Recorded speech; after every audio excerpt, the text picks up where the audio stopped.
If you're anything like me, you probably did some shopping around in the wake of all the OGL nonsense that happened this year, trying to branch out a bit from Wizards of the Coast products. There's a lot of great games out there, and in this one I'm going to highlight some newer games and some that have kind of been around here recently that I know I'm personally stoked to really give a shot to this year. And it gives me an excuse to drop an ad for the TTRPG that I'm making right now, Vagabond. Vagabond is my lean and mean TTRPG that you have probably heard me talk about a little bit here on the channel. If not, what are you doing? Go check this thing out. I have a combat and character creation system preview that you can go see on Kickstarter right now, and we are half funded with about 20 more days to go. So if it sounds even slightly interesting to you, or you've appreciated some of the work I've been doing around here, go over, check it out. You can download the system, see for yourself. This is something I'm working on. Anyways, if I could get your support, I would greatly appreciate it.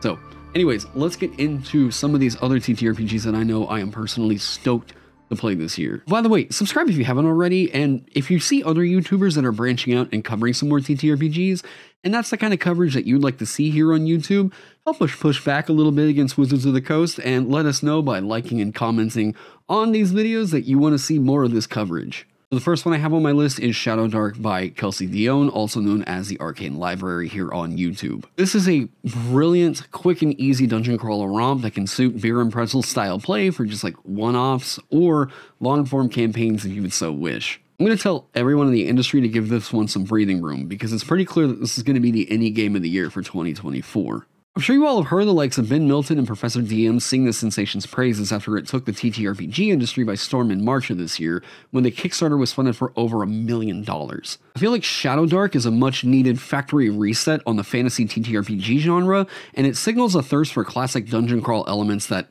official D&D modules just haven't embraced since Tomb of Annihilation. And I would even say it's pretty arguable as to how much they embrace those mechanics over in that adventure. ShadowDark values sleek and practical simplicity over hyper-modular character options and expansive action economy systems. And what's offered here is an experience similar to the OSR vein, but it carries with it the sensibilities of modern RPGs like D&D and Pathfinder, while leaving room for the crunch to express itself through player creativity. I've heard people call this one rules light, and I don't really feel like that's exactly correct. I'd personally call it hands-off design, as ShadowDark doesn't pin you down to specifics within the rules. You won't find skills in ShadowDark, but features are written to inspire players to instead think of how a feature can grant you advantage on checks. I'll give you an example here. A game like D&D will say something like, you have advantage on wisdom survival checks made to track creatures or forage food, and ShadowDark would simply say, you have advantage on survival and tracking checks, leaving room for the features to stretch out and potentially have other applicable stats factor in. For character creation, your ancestry and classes are going to be a light load. They give you a list of weapons and armor proficiencies, your hit points, and a few features to help with combat and roleplay. On from there, the magic system requires that you pass a skill check in order to cast spells, but otherwise doesn't involve any tracking like spell slots, mana, magic points, or anything like that. It's a seamless, always-on initiative system to make sure that combat and exploration flow seamlessly together, and it gives more codified weight to the dungeon crawl that is sorely missing from most modern TTRPGs.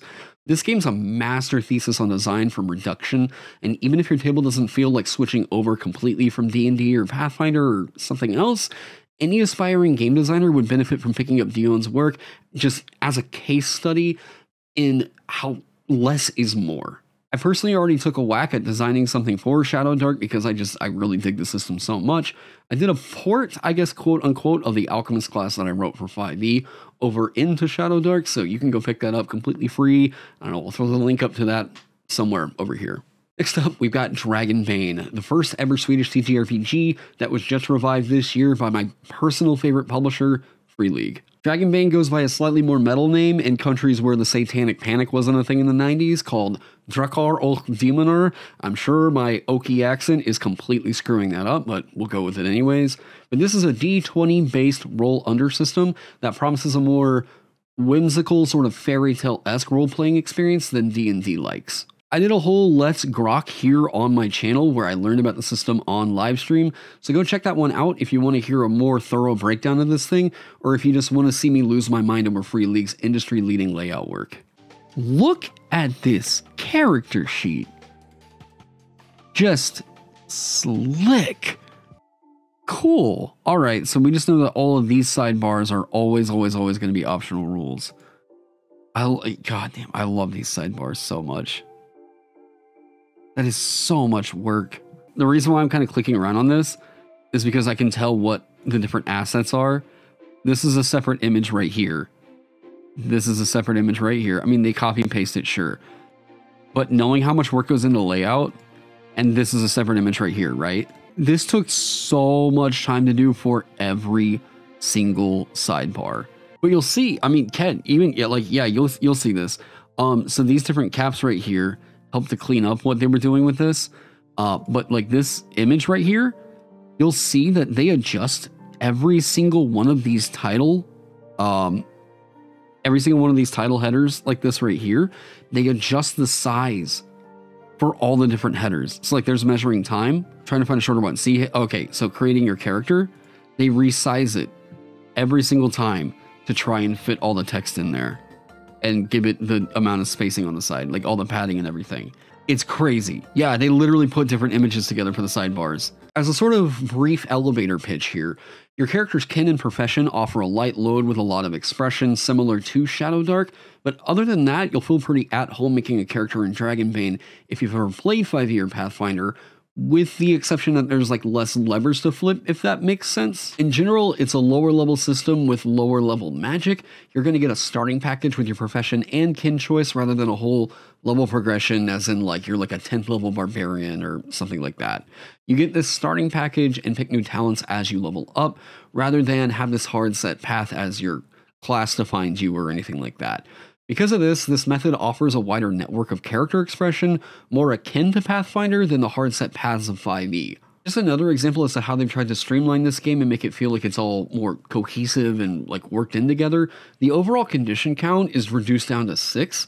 There's just a condition tied to like each of the different stats, and it just hinders the way in which you would use that stat. I just think that that's a really brilliant little interweaving right there. Now, this is an individual initiative system wherein you're going to draw cards from a deck to determine, and you do draw these cards every single round. That is the kind of thing that I personally feel like would probably bog down combat, but, you know, it seems like they are taking a step to make it feel like whenever you roll for initiative, you're not just stuck in maybe a lower, like, you know, an unfortunate number in the initiative or whatever. And I do feel like it's going to keep you more active and engaged because as the rounds keep going by, you're not entirely sure when you're going to go each turn. You don't know if maybe like, oh, I just took my turn, I'm going to have to wait another like 40 minutes to take my next turn. The other really cool thing here is that it's possible to play Dragonbane solo or with a GM, so there's nothing preventing you from picking up the quick start right now over on DriveThruRPG and giving this thing a try other than your wallet. Look, if for nothing else, do it for the ducks.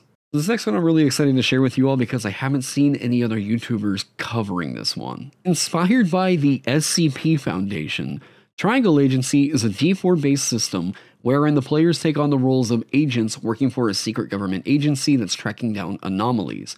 It's your job to stabilize reality and push back against the things that could doom us all. This is definitely more of a narrative-focused surrealist game littered with all kinds of in-jokes for TTRPG fans. I mean, the game's name itself is its own joke, seeing as the core mechanic involves you taking agency of the moment in a story by rolling 6d4s to try and roll as many 3s as possible. This should feel similar to the flashback system from Blades in the Dark if you're familiar with that. However, it works here in a way that allows for more wacky situations, explained in the narrative as the agency somehow causing an anomaly on your behalf. It is a core mechanic of the game for you as a player to try and seize control of the story, taking your agency, complete agency over the story, to allow things to go more in your way. And if you do this, you're going to roll these 6d4s, and if you get a 3, then the thing that you were trying to do does take place. And it's mostly described as some sort of an anomaly that happens. Like, they literally give the example in the book of the players trying to get onto a bus which is full, and then a player is like, oh, well, I actually have a ticket and there's an empty seat right there, what do you know? If they succeed, then suddenly there's actually an empty seat and it has like their name on a plaque on it.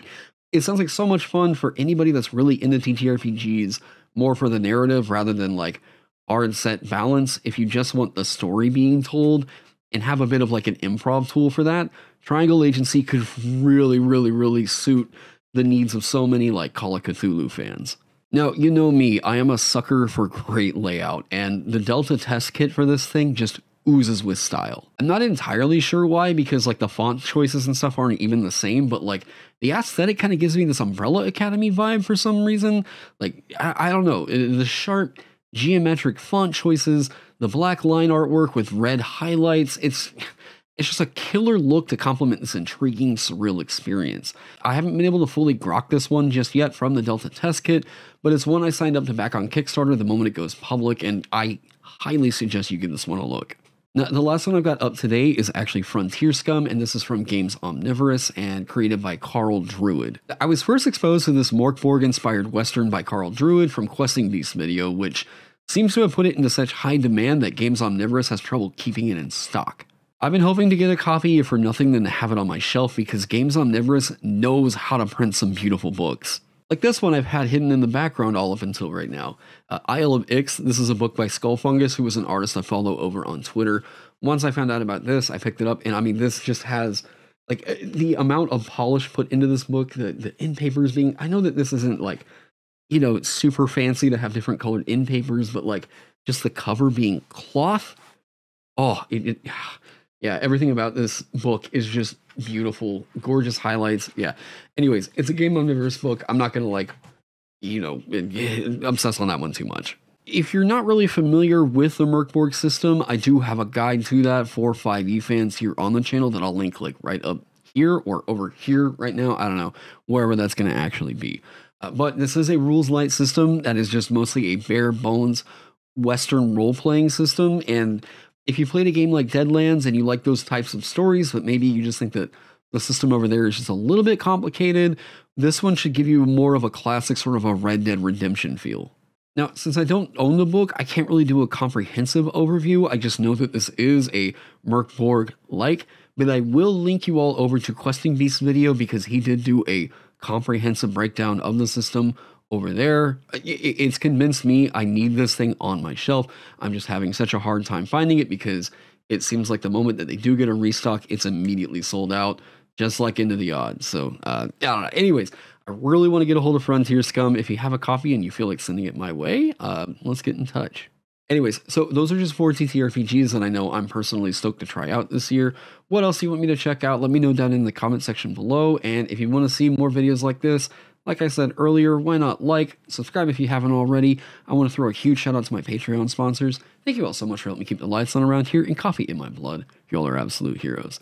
Go check out Vagabond on Kickstarter. Thank you all so much for being here. I hope you all are staying safe, staying healthy, and I'll see you all in the next one.